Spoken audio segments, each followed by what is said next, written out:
ഒരു വർഷത്തെ ദുരിതക്കടൽ താണ്ടി ജെയിൻ കുര്യൻ തിരിച്ച വീടിന്റെ സുരക്ഷിതത്വത്തിലേക്ക് റഷ്യൻ കൂലിപ്പട്ടാളത്തിൽ നിന്ന് രക്ഷപ്പെട്ട നാട്ടിലെത്തിയ ജെയിൻ കുര്യനെ സ്വീകരിക്കാൻ നിരവധി പേരാണ് കുറാഞ്ചേരിയിലെ വീട്ടിലേക്ക് എത്തിയിരുന്നത്.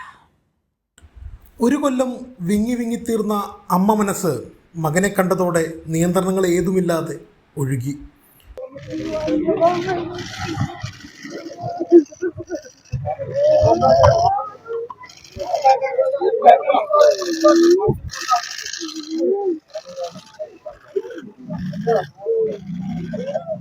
ദില്ലിയിലെത്തി എന്ന് പറഞ്ഞുള്ള അപ്രതീക്ഷിത ഫോൺ വിളി എത്തിയത് മുതൽ ജൈനിൻ്റെ അമ്മയും മറ്റു ബന്ധുക്കളും മടങ്ങിവരവും കാത്ത് വീടിൻ്റെ പൂമുഖത്ത് തന്നെ ഉണ്ടായിരുന്നു.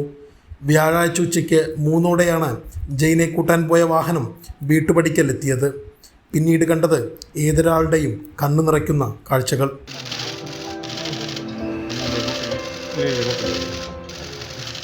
തിരിച്ചുവരവിന് സഹായിച്ചവരെ കുറിച്ച് പറയുമ്പോൾ വീടിന്റെ സുരക്ഷിത വലയത്തിലെത്തിയതിന്റെ ആശ്വാസത്തിലായിരുന്നു ജെയിൻ കുര്യൻ. എല്ലാവർക്കും കുറെ പേരുണ്ടായിരുന്നു, എല്ലാവരും പേര് പറഞ്ഞ് ഒത്തിരി പേരുണ്ടായിരുന്നു.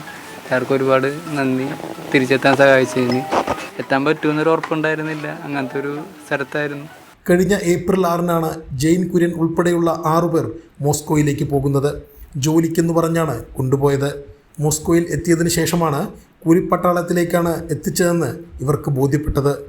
ജെയിൻ കുര്യൻ്റെ ബന്ധു കൂടിയായ ബിനിൽ യുദ്ധമുഖത്ത് വെച്ച് കൊല്ലപ്പെട്ടിരുന്നു. ബിനിലിൻ്റെ മൃതദേഹം ഇതുവരെ നാട്ടിലെത്തിയിട്ടില്ല.